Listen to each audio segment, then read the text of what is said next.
bermanfaat tetap maupun tidak, insya Allah sehat panjang umur, berkah karena Allah Subhanahu wa Ta'ala, terkhusus keluarga kita, saudara kita, orang tua kita yang sudah kembali dari tanah suci.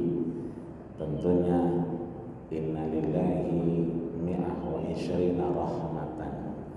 Allah punya 120 rahmat ditebar kepada hamba-hambanya. Nah, kita pagi ini 120 rahmat itu hadir bersama kita.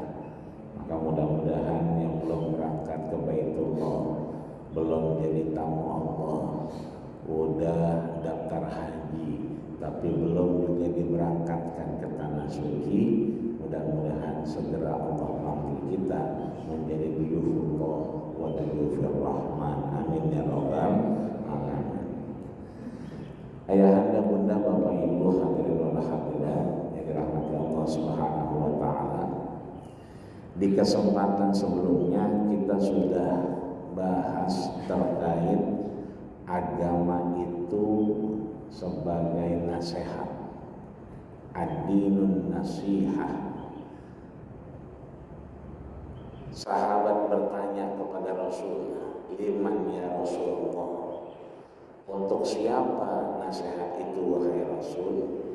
Nabi menjawab, lillahi, untuk Allah, wali rasulihi, untuk Rasulnya, walil muslimin, untuk kaum muslimin, wa amatihim, dan mayoritas manusia secara umum. Lillahi, yang pertama agama itu untuk Allah. Kita diingatkan bahwa berdekatan dengan Allah bukan satu transaksi. Allah tahu, Allah dengar apa yang menjadi keinginan kita meskipun belum kita sampaikan. Allah begitu bijak, begitu sayang sama kita, meskipun kita mohon maaf bermaksiat pada diri kita, menzalimi diri kita. Rabbana zalamna anfusana. Ya, harusnya bangun tidur bapak-bapak cium kening istrinya. Nah, ini beberapa tahun gak nyium kening istrinya, kan begitu. Begitupun ibu-ibu, ya, cium tangan nama suaminya. Kapan terakhir cium tangan? Lebaran. Ini kita Rabbana zalamna anfusana. Dengan anak-anak kita nikmat subuh berjamaah, diimami oleh qori yang sudah melalang buana, baik tingkat nasional maupun internasional. Siapa yang tidak kenal dengan Ustaz Marbun? Di mana ada acara, beliaulah suaranya menggema. Kita nikmat beribadah, tapi apakah anak kita juga sudah melakukan salat subuh berjamaah? Apalagi di liburan begini, yang kalau disuruh tidur, entar dulu ini nanti jam 6:30 Portugal lawan. Jadi anak-anak kita itu suruh istirahat, masih khawatir dengan Inggris malah, ya kan? Masih khawatir dengan yang lain karena liburan. Tapi di tengah itu kita punya kewajiban nikmat beribadah, tapi anak kita juga harus berjamaah. Saudara kita, sekeliling kita, dan lain halnya. Tadi malam kita lewat Senayan City, ada acara di tengah mobil yang begitu banyak, tapi mohon maaf ada orang di tengah trotoar, di tengah jalan, begitu bersemangat menyambut rezekinya. Pemandangan yang begitu berbeda, tapi tidak ada satupun di antara mobil itu yang membuka kacanya, menaruh rasa simpati, padahal kita sama-sama hamba Allah Subhanahu wa Ta'ala. Maka di kesempatan kali ini kita mengambil yang keempat, wa amatihim, Kalaulah nasihat itu untuk Allah, kita diingatkan untuk terus berdekatan dengan Allah, wali rasulihi, kita terus melaksanakan, meneruskan sunnah Rasul. Ya, man ahabbani, siapa yang kemudian mencintaiku, karena ma'i fil jannah, dia bersamaku di surganya Allah. Cara dia mencintai Rasul adalah man sanna sunnati, adalah meneruskan sunnahnya. Apa itu diantaranya? Idkhalus surur fi qulubil mu'minin, bikin orang lain senang. Bagaimana caranya? Teh udah di depan mata, biar orang lain senang, yang bikin senang maka kita minum, pasti yang bikin ini senang. Ya. Kedua, dia jadi sedekah. Yang sudah sedekah gas, ngasih teh, gula dan seterusnya, ini menjadi ibadah kalau kita minum. Dan yang paling penting, kalau kita minum, insya Allah panjang umur. Kenapa panjang umur? Rezeki kita belum sempurna. Tidaklah Allah wafatkan kita kecuali dua hal. Pertama, kemanfaatan hilang. Kedua, rezekinya sempurna. Kalau ngelihat teh diem aja, ngelihat roti diem aja, jangan-jangan rezekinya udah sempurna. Ya, kalau udah sempurna berarti siap-siap. Ya innalillahi kalau begitu. Ya. Diminum Pak. Alhamdulillah. Kata guru saya, kalau masih haus minum lagi baik.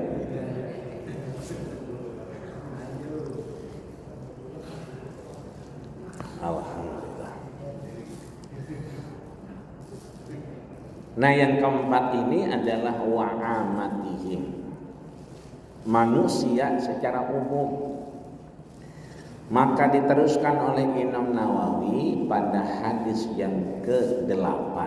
Ya, kemarin hadis ke-7 terkait ad-dinun nasihah liman ya Rasulullah, lillahi wa li rasulihi wa lil muslimin wa amatihi.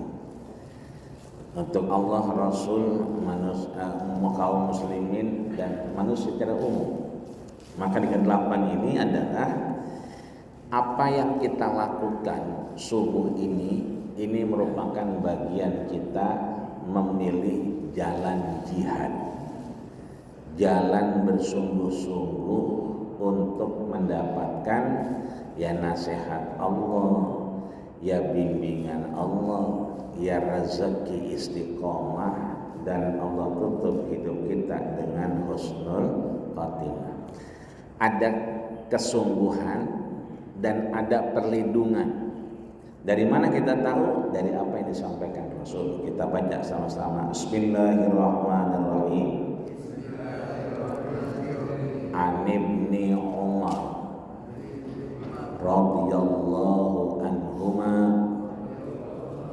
anna Rasulullah qala umirtu an uqatilan nas hatta yashhadu alla ilaha illallah wa anna Muhammadar Rasulullah wa yuqimus shalah wa yutuz zakah fa idza fa'alu dzalika asamu minni dima'ahum wa amwalahum.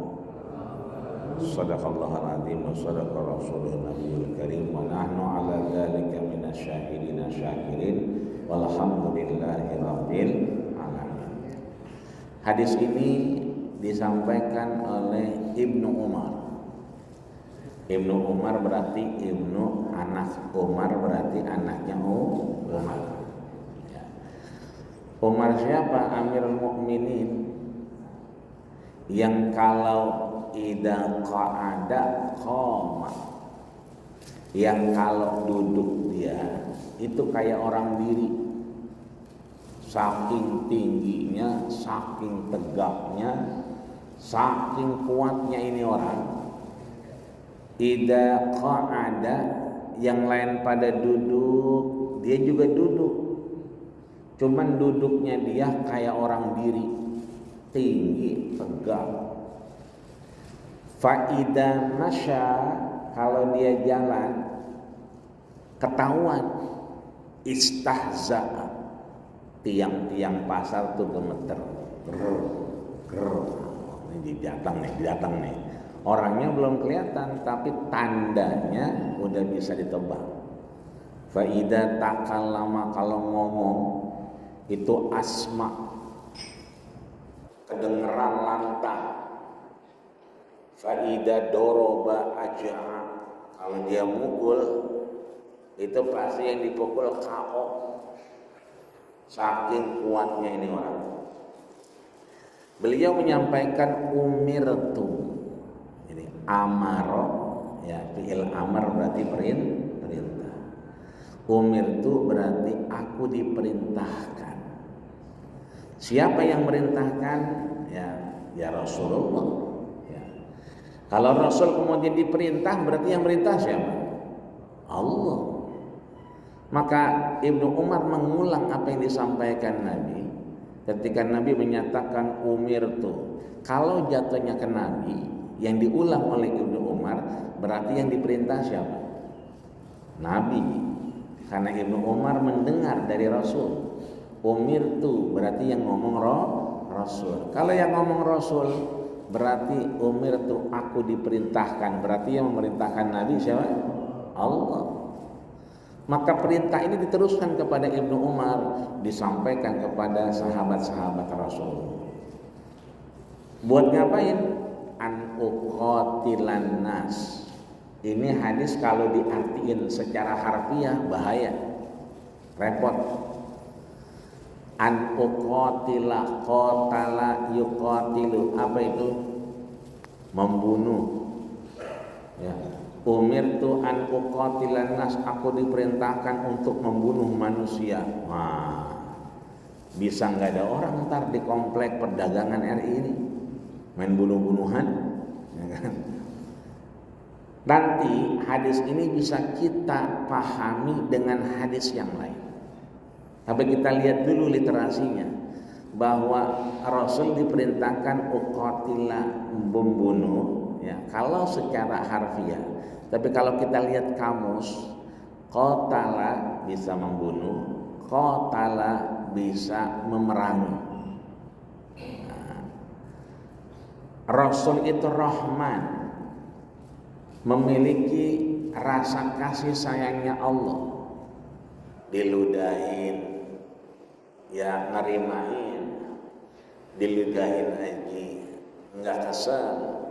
Satu waktu kan yang ngeludahin pensiun. Nah, mana ini langganan saya yang bisa ngeludahin, ya kan? Oh ternyata sakit. Nah, dicari sama Rasul, pulang nyari makanan buat dibawain. Rahman Nabi itu. Jadi kalau beliau diperintah untuk membunuh, kayaknya kata kedua yang lebih tepat, memerangi. Siapa yang diperangi? Manusia. Nas, kita nih manusia. Minal jinnati wan nas. Ada jin yang bentuknya setan, ada setan yang bentuknya manusia. Asal Jumatan kita masuk sholat lagi zikiran, astagfirullah. Ada yang datengin kita, gimana urusan lu sama dia? Ini berarti setan apa orang? Nah, bentuknya orang manusia tapi wujudnya setan. Gimana urusan lu sama dia? Astagfirullah. Karena setannya datang. Ya.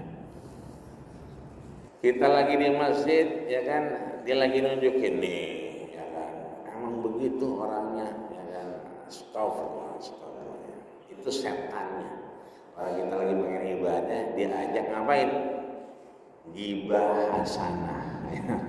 Itu ada grup di RT tetangga sebelah, itu namanya ghibah hasanah. Ya, ada nggak Pak ghibah hasanah? Ngomongin orang kalau ya. Hatta yashhadu, sampai manusia ini bersaksi alla ilaha illallah wa anna muhammadar rasulullah wa yuqimus shalah, mendirikan salat. Ya. Ada orang salat tapi sebelahnya teprok tangan, ya, wa yasqahu yadaihi, ya. Ada yang salat, ada yang teprok tangan. Wa yutuz zakah, untuk kemudian menunaikan zakat. Fa idza fa'alu, kalau kita melakukan itu, asamu, Allah jaga dima'uhum wa amwaluhum, darah kita dan harta kita. Seringkali guru kita mengingatkan urusannya gampang mudah, perbaiki salatnya. Maka salat kita, kalau kita di perjalanan ada urusan, ya perbanyak sedekah. Sesungguhnya sedekah itu tadfa'ul bala, menjauhkan kita dari bencana. Ya ini baik itu salat kita maupun sedekah kita. Maka hadirin ma'asyiral muslimin yang dirahmati Allah Subhanahu wa taala, Ibnu Umar ini, anaknya Umar, itu namanya Abdullah. Yang menyampaikan hadis ini ditulis oleh Imam Nawawi adalah Abdullah. Abdullah yang viral itu ada 3. Yang pertama Abdullah bin Umar ibn Khattab, anak Khalifah Amirul Mukminin. Yang kedua adalah Abdullah bin Amr ibn As, anak mantan gubernur Mesir. Yang ketiga adalah Abdullah ibn Abbas, anak pamannya Nabi Abbas, yang beriman kepada Nabi, ya, bersama Hamzah. Sebab ada paman Nabi yang gak beriman, Abu Lahab, Abu Jahal, Abu Sofyan, Abu Bakhtari, Abu Gosok, gak beriman. Apa yang disampaikan kemudian oleh beliau, ya, mengingatkan kita bahwa Rasulullah Shallallahu Alaihi Wasallam, ya, ulama menyebutkan hadal hadis azimun, hadis ini hadis yang sangat agung. Kenapa? Qaidatun min qawaididdin, dia menghantarkan kita kepada kaidah beragama, cara beragama. Bukan hanya kepada sesama muslim, tapi juga dengan yang tidak beriman. Ya. Kalau beriman kan namanya muslim, mukmin. Kalau yang enggak beriman, mereka berserah diri, namanya kafir, kafar. Bahasa Inggrisnya kafir. Kafir kan tutup. Ya. Tukang fotokopi suka nanya, ini covernya di fotokopi enggak? Nah, itu tutupnya, kulit bukunya. Maksudnya bacaan itu tertutup dengan cover, bahwa dia tercover dari keimanan, persaksian. Ya. Ada orang namanya galak, namanya Abdus Syamsin. Abdun berarti hamba, Syamsun berarti matahari, hambanya matahari. Orang-orang dulu kan begitu. Ada orang namanya Sakhor. Apa itu Sakhor? Tukang begal. Ya. Yang sering kalau kita dari Madinah atau Mekah itu naik mobil, nggak naik kereta cepat, itu mampir di Kudet, sholat, makan, jamaah takhir, jamaah takdim. Itu kan kampungnya orang-orang yang dulunya jadi begal semua. Ada di situ kita mengenal namanya Sakhor, mengenal namanya Ghifari dan seterusnya. Di kita juga raja sebelum Salman, ya Raja Salman, sebelum ada Raja Fahad. Fahad itu anak macan. Kalau singa Asad, kalau Fahad anaknya macan, ya, galak-galak. Ya kan? Tapi orang ini kemudian bertemu Nabi enggak beriman, 13 tahun juga enggak beriman. Tapi istri Rasul, Ummul Mukminin Sayyidatina Aisyah radhiyallahu anha itu berpesan, nanti kalau saya wafat, yang nyolatin itu tuh yang dulu namanya Abdu Syamsin, hambanya matahari. Dan fakta sejarah yang menyolatkan beliau adalah Abdu Syamsin itu. 13 tahun di Mekah enggak beriman kepada Nabi. Sampai akhirnya Nabi mau wafat. Ya, di Madinah tahun ke-7 baru beriman kepada Nabi. Tapi 2 tahun sebelum wafat kata Nabi, "Idza masya darabihi." Di mana aja saya duduk, ya kan, dia muter. Saya jalan, dia jalan, saya lari, dia lari. Itu akhirnya namanya berubah dari Abdu Syamsin menjadi Abdu Rahman, hamba Allah yang maha penyayang. Belakangan kalau subuh itu suka gendong kucing, maka dipanggil sama Nabi, ya Aba Hurairah.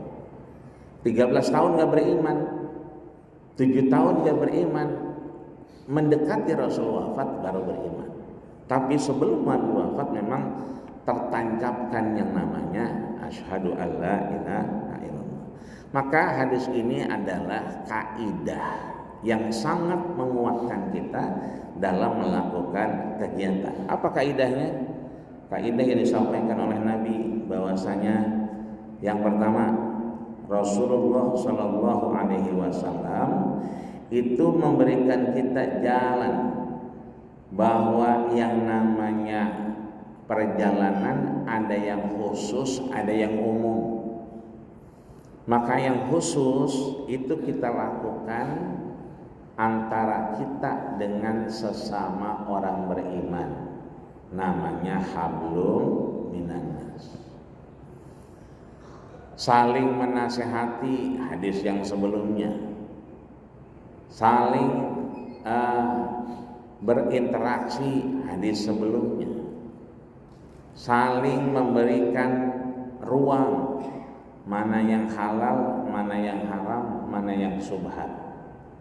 Berbeda dengan teman kita yang mungkin ya belum beriman, maka semuanya itu menjadi bagian kaidah tersendiri antara yang umum dengan yang khas, ya. Maka Rasul mengajarkan kita yang pertama, bersungguh-sungguh berjihad, ya, untuk menyampaikan dakwah Islam, nilai-nilai keislaman. Kita sering kalau ngobrol sama teman-teman, kalau udah biasa di forumnya besar, itu kalau udah forumnya kecil ada ogah-ogahan. Padahal dari yang kecil itulah Allah turunkan rahmat. Kita kalau sama teman debat itu diskusinya mantap. Tapi kalau sama anak sendiri kadang-kadang ogah-ogahan. Padahal di rumah kita itulah medan dakwah kita, ujian kita dari apa yang Allah telah berikan kepada kita. Apapun yang kita lihat, ya. Anak kita misalnya, katakan anak saya nomor 3 itu nggak mau ngambil ijazah. Kak, ambil ijazah Kak? Nggak usah. Kenapa nggak usah? Yang palsu aja sampai sekarang belum beres ya, katanya gitu. Ngapain kita repot-repot? Udah taruh aja di situ, kalau perlu ambil. Anak SD yang baru lulus nggak mau ngambil ijazahnya, dan alih-alih di pikirannya tanpa itu masih bisa melakukan kegiatan. Ini kan efek sebetulnya. Tapi dari itulah kita kemudian tetap menanamkan yang namanya jujur, yahdi ilal birri, dia tetap akan mendorong kita kepada kebaikan. Berbeda dengan iyyakum wal kadziba, jauhi yang namanya dusta. Dalam proses kehidupan kita juga sangat jarang sekali anak-anak muda sekarang kalau naik motor aja. Ada aki-aki mau nyebrang nggak dikasih. Ya. Kalau lagi hujan tuh kadang-kadang kan suka ada banjir dikit, kan berebut jalan. Ya. Itu kadang-kadang dia nggak lihat kanan kirinya, hajar aja. Padahal dalam urusan kebersamaan, laisa minna man lam yarham shaghirana, bukanlah golonganku mereka yang tidak sayang kepada yang kecil dan tidak hormat kepada yang besar. Asal ada ruang dikit udah main nyodok aja, main masuk aja. Dia nggak tahu itu, ya kan, kanan kirinya ada yang bawa tas, ya, ada yang nyangkut. Ya. Kadang-kadang yang kita suka deg-degan lagi bawa mobil, tiba-tiba dia nyalip, mepet. Anak sekarang gitu, naik motornya nggak kayak kita begini. Dia miring-miring, lagi bawa mobil tiba-tiba set. Kita ngerem mendadak, nggak direm, emang kita refleks, ya kan? Direm kita kaget. Tapi kalau kemudian dia ngasih sen, ya tangannya juga tangan yang main. Anak sekarang bukan tangan, kaki dia, kaki begini. Kita kan jadi grogi, kakinya kan panjang. Kalau kita nggak sempat ngerem, kakinya yang kena, nyangkut kakinya. Ya. Saya nggak tahu itu siapa yang pertama kali kaki itu jadi sen. Ya. Dulu nggak ada perasaan orang belok pakai sen pakai kaki. Ya. Bahkan mohon maaf tangannya masih begini, ya. Mau belok, ya kan? Bahkan tangannya gini-gini, ya. Sambil senyum, belakangan kaki yang naik. Gitu. Dan kalau nggak dikasih, la ilaha illallah, ya. Udah kayak beringas banget mukanya itu, galak banget. Ya. Bahkan kadang-kadang kita dipelototin. Ya.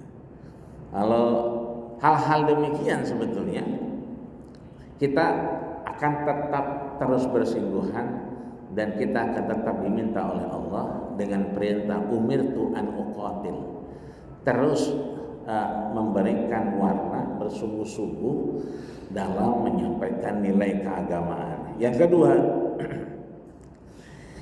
menjaga diri kita. Tadi kan dima'uhum wa amwaluhum. Kita menjaga perasaan, menjaga diri, menjaga hubungan, baik yang terkait dengan diri kita ataupun harta kita dengan orang yang tidak sepaham-pahaman dengan kita. Berbeda keyakinan, baik itu harta maupun diri kita, maka yang kita jaga adalah jangan sampai melukai.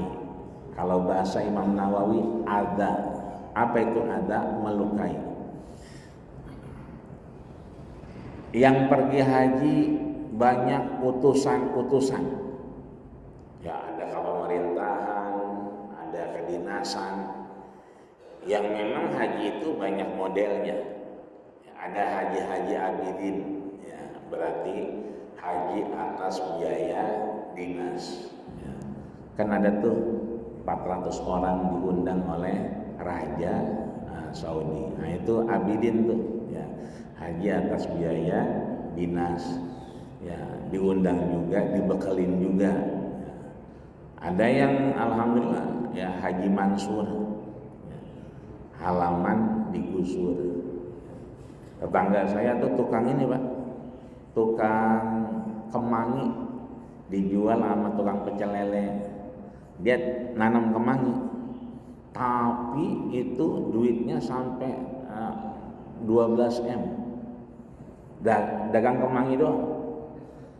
Nah kemanginya dijual, cuman emang jualnya sama tanah-tanahnya dijual. Itu tukang pengamen punya duit 12 M. Karena bukan kemanginya yang dijual, tanah-tanahnya. Nah itu berarti kan halamannya digusur. Ya. Ada orang yang mohon maaf hubungannya baik, ya. Biasanya kena tol, dapat gusuran 60 miliar. Itu anak, mantu, cucu berangkat. Itu berarti hajinya kosasi. Ya, haji ongkos dikasih. Ya. Nah, haji-haji ini, ya kan, itu menjadi kebaikan kalau kemudian ya hubungannya itu betul-betul didasarkan kepada niat yang baik. Mau itu dikasih, mau itu ngumpulin sendiri, posisinya adalah betul-betul kita niatkan kepada Allah Subhanahu wa ta'ala. Maka lagi-lagi kita diminta untuk memahami ini dengan kebersamaan pada kaidah jihad dan kaidah adab. Ya. Itu begitu sampai di depan Ka'bah, subhanallah walhamdulillah wala ilaha illallah, ada kesempatan nyium Ka'bah, ya silahkan.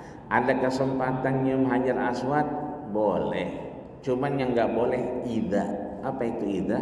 Menyakiti orang lain, dorong orang, ya, ngikut orang, itu yang nggak boleh.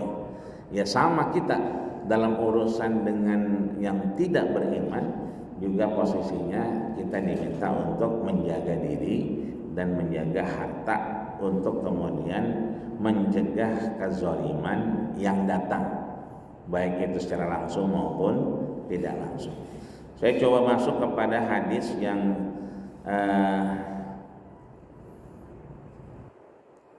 mendekati makna perintah Allah untuk memerangi mereka yang tidak kemudian sampai bersaksi kepada Allah dan Rasulnya.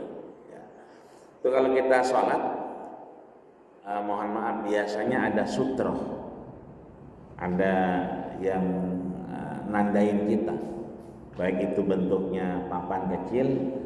Kalau orang-orang yang suka jalan, abang-abang ojol pakai jaket ya, jaket terdepan nunjukin bahwa beliau lagi sholat. Itu kadang-kadang ada aja orang yang lewat. Maka makna di sini uqatilan nas, kita kan kalau lagi sholat begitu ya, lau manauni, lagi sholat, maka Nabi menyuruh kita tangan kita apa, maju, nandain ada orang lewat, kita gini kan. Masih lewat juga ya, disebutkan marrataini ya, asyad, lebih kencang lagi ya, lagi sholat. Siapa tahu diginiin dia nggak sadar, kata dia siapa sih ini ya, nggak kenal, lewat aja kan. Itu asyad, lebih kuat, maksudnya begitu. Sekali kita ingetin ya kan, belum juga ya minder, mingser, belum juga minggir, dua kali. Begitulah Nabi mengajarkan kita untuk kemudian pada hal-hal ketauhidan, pada hal-hal yang mendekati kepada tauhid kepada Allah Subhanahu wa ta'ala, itu memang tidak sekali dua kali, tapi berkali-kali. Bahkan Imam Bukhari dan Imam Muslim itu menyatakan bahwa nahkumu bis zawahir wa nahnu yatawalla bis sarair. Yang terlihat oleh kita menghukumi yang zahir, bahwa orang sholat ya nggak boleh kita jalan di depannya. Cara biar orang nggak jalan di depannya, maka ada alat, ada benda yang kemudian menandakan kita sedang melakukan aktivitas sholat. Kalau beberapa tempat ada sutroh, bagus. Nggak ada pun kita bisa menempatkan diri kita, baik kitanya jangan di tengah-tengah, bisa ke pinggir dikit dan seterusnya, sehingga orang menghukumi dengan apa? Dengan zawahir, lagi sholat ya. Sebab pada kondisi tertentu juga kita sulit menghindar. Kalau di beberapa tempat yang ramai, pasar misalnya, di depan masih kosong, di belakang nggak bisa orang duduk, maka kemudian pengurus masuk aja Pak, masuk. Nah itu juga kadang-kadang kita bersinggungan. Nah itu kita melihat Kalau ada orang sholat ya jangan depan orang sholat sebaiknya, karena memang Nabi menyarankan an uqatilan nas, maksudnya memerangi, mengingatkan bahwa yang di depan ini sedang melaksanakan sholat. Yang kedua, Sayyidina Abu Bakar As-Siddiq itu memerangi dua golongan. Yang pertama, mereka yang tidak melaksanakan sholat. Yang kedua, tidak melaksanakan bayar zakat. Ya. Artinya bahwa tidak membayar zakat dan tidak melaksanakan sholat adalah bagian yang kemudian menjadi tolak ukur diperangi yang disampaikan oleh Rasul kepada Sayyidina Abu Bakar. Umirtu an uqatilan nas. Maka Abu Bakar kemudian memerangi siapa? Memerangi orang-orang yang enggak sholat, memerangi orang-orang yang kemudian tidak melaksanakan, menuntaskan bayar zakat. Maka ayahanda bunda, bisa kita simpulkan yang pertama, bersungguh-sungguh kita itu kewajiban. Jangan ada kata-kata bosan. Cuma dia mau dibilangin, gak usah. Tugas kita cuma menyampaikan, ya. Selebihnya urusan Allah. Sekalipun dibilangin masih begitu, kita sudah menyampaikan. Yang repot kita belum menyampaikan. Karena itu menjadi bagian tugas kita untuk mendorong kepada hatta yashhadu alla ilaha illallah. Kadang kita pulang, udah sholat kak? Udah, tapi tangannya lagi begini aja. Udah sholat kak? Udah. Sampai jalan, tapi bohong, begitu katanya. Udah tapi bohong. Ini kan pencampuran akidah sebetulnya. Udah tapi bohong. Bohong demi kebaikan. Boleh nggak Pak? Bohong demi kebaikan. Saya kan demi kebaikan bohongnya. Dalam konteksnya bohong tetap bohong, ya, kebaikan tetap kebaikan. Karena dua dikotomi yang berbeda. Yang pertama, alaikum bisidqi, kewajiban kita adalah jujur. Yang kedua, iyakum, kewajiban kita iya menjauhi namanya bohong, dusta. Maka kalau bapak-bapak sama keluarga nanti sama istrinya isi bensin, ya tiba-tiba suami kita ada yang negor bu, gitu kan, akrab banget. Ya, istri kita nanya siapa itu. Kalau kita jujur, oh itu dulu mantan, udah hampir nikah, ya kan, cuma waktu itu gedungnya penuh, ya. Diundur nggak jadi nikah, ya. Itu nggak pulang ke rumah, itu pulangnya ke Ragunan, itu nggak bisa masuk rumah, yang ada ke masjid kita tidurnya karena ketemu mantan masih akrab benar, ya. Di situ Nabi bilang kalamur rajuli limraatihi, perkataan laki-laki kepada istri itu laisa minal kadzab, tidak sebagai kebohongan. Meskipun dia bohong, kalau yang dijaga adalah kemaslahatan. Ada nasnya, tapi bukan bohong demi kebaikan. Omongan suami kepada istri yang menenangkan itu adalah satu ibadah juga. Ibu-ibu bikin kopi, ya karena bapaknya pulang kuliah subuh. Ternyata bukan gula yang dimasukin, garam dimasukin. Begitu dikasih suaminya meremelek. Kata istrinya, kenapa Pak, nggak enak ya? Nah, bapaknya kalau terlalu jujur kepada istri, ya kan, iya nih apaan nih, garamnya. Nah itu melukai hati istri. Maka Nabi mencontohkan, kan Aisyah kemudian masukin garam, nggak enak ya? Enggak, kata Nabi apa? Ahla, ini minuman terenak yang pernah aku minum. Kamu mau nggak? Gitu kan? Enggak, ayo dong cobain. Kalau dicobain ya sama, meremelek lainnya asin. Tapi kan caranya tidak kemudian jujur itu tidak menyelesaikan urusan. Kalau tendensi niatnya itu main kuat-kuatan. Tapi kalau begitu Rasul sampaikan, omongan suami kepada istri, istri kepada suami yang kemudian tujuannya kebaikan, itu laisa minal kadzab. Tanpa harus bohong demi kebaikan. Ada anak-anak tawuran. Saya pernah ketika kesini di perempatan ini, itu ya di depan ada yang bawa apa itu samurai. Ya, saya waktu itu pakai helm, pakai jaket. Ya, diberhentiin, buka helm. Ya. Kadang pakai helm, kadang nggak pakai helm. Kadang pakai jaket, kadang nggak pakai jaket. Ya.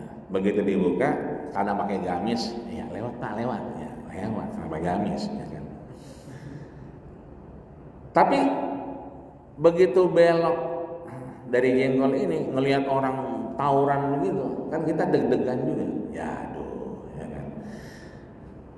Tiba-tiba ada yang masuk rumah kita, babak belur, ya kan. Kemudian ngumpet, tolongin Pak, tolongin Pak. Tiba-tiba ada yang nyari, Pak, melihat gak tadi yang kemari? Kita kan nggak boleh bohong, ya kan. Ada tuh lagi ngumpet di bawah meja, ya. Mati ini anak orang, ya kan. Kalau kita jujur. Tapi Nabi ngajarin yang kedua setelah omongan suami ke istri, istri ke suami, inda zahfi subuh. Ketika dalam terdesak kita boleh berbohong. Nolongin orang tadi, kita lihat babak belur, berdarah, lagi dicari orang. Lihat nggak Pak tadi orangnya? Kelamaan Bapak, ya kan? Nah, udah kan, tanpa kita kemudian berbohong. Tapi sikap kita yang diam padahal kita tahu, itu kata Nabi inda zahfi subuh. Boleh kita nolongin orang meskipun tidak pada tahap kebenaran. Ini artinya tanpa berbohong, kebaikan itu akan diri dengan sendirinya. Nah itu. Kemudian yang terakhir, ya, bahwa kita diberikan kesempatan meyakinkan dari keislaman kita. Jadi kita subuh berjamaah, meyakinkan kita bahwa subuh berjamaah itu memberikan apa? Dibillah, ya, Allah menjamin hidup kita. Kalau subuh berjamaah sehatnya rada beda ketimbang kita salat sendirian di rumah. Kemudian terkait yang kita lakukan, kita gantungkan kepada hukum. Ya, yang kita minum sekarang insya Allah itu halal dan itu baik. Ya, maka jangan disisain. Nanti kalau mau pulang, kalau masih ada segini, dihabisin. Ya, kenapa dihabisin? Karena ini dibuat dengan cara yang halal, didapatkan dengan cara yang halal, diberikan pada keadaan yang halal. Yang halal itu kalau bisa jangan disia-siakan. Minum berapa habis Pak? Minum lagi Pak yuk.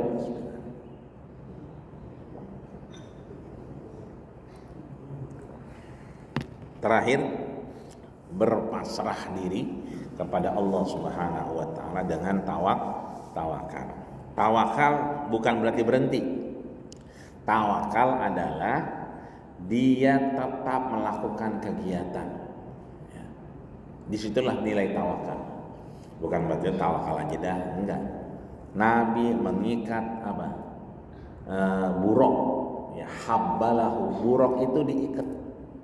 Kata Jibril, kenapa diikat?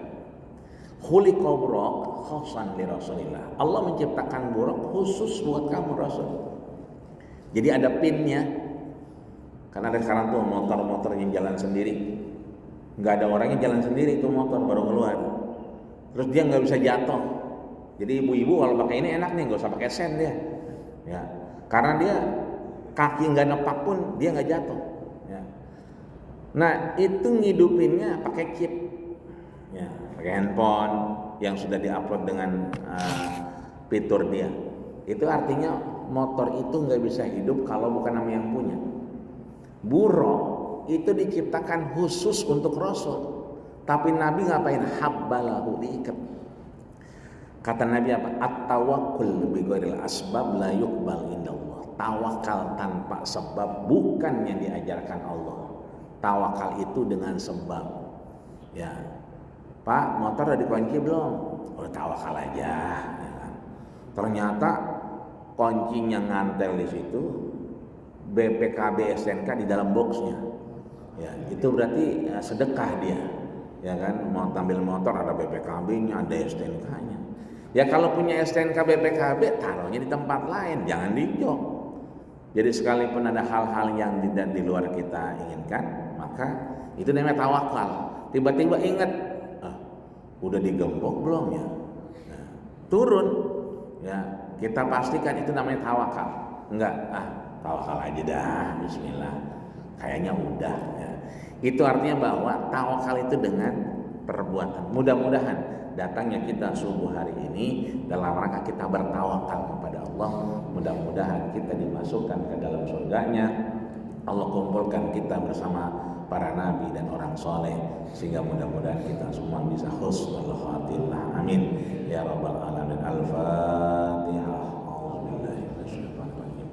Bismillahirrahmanirrahim. Alhamdulillahirabbil alamin. Arrahmanirrahim. Maliki yaumiddin. Iyyaka na'budu wa iyyaka nasta'in. Ihdinas siratal mustaqim. Siratal ladzina an'amta 'alaihim ghairil maghdubi 'alaihim waladdallin. Ada yang ditanya Bapak-bapak, Ibu? Enggak ada ya?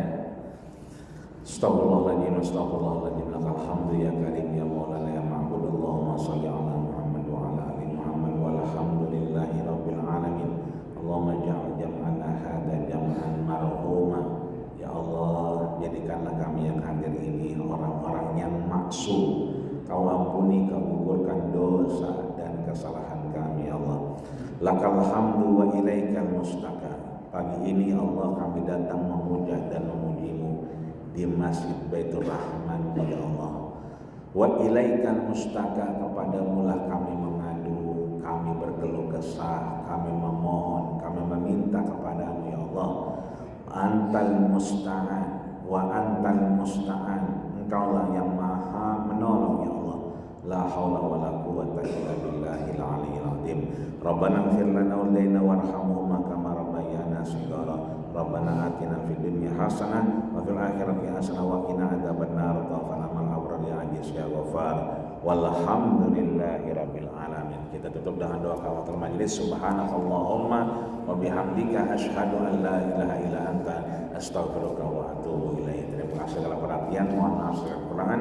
Usikum manasyidakallahu wa fazal muttaqun. Wassalamualaikum warahmatullahi wabarakatuh.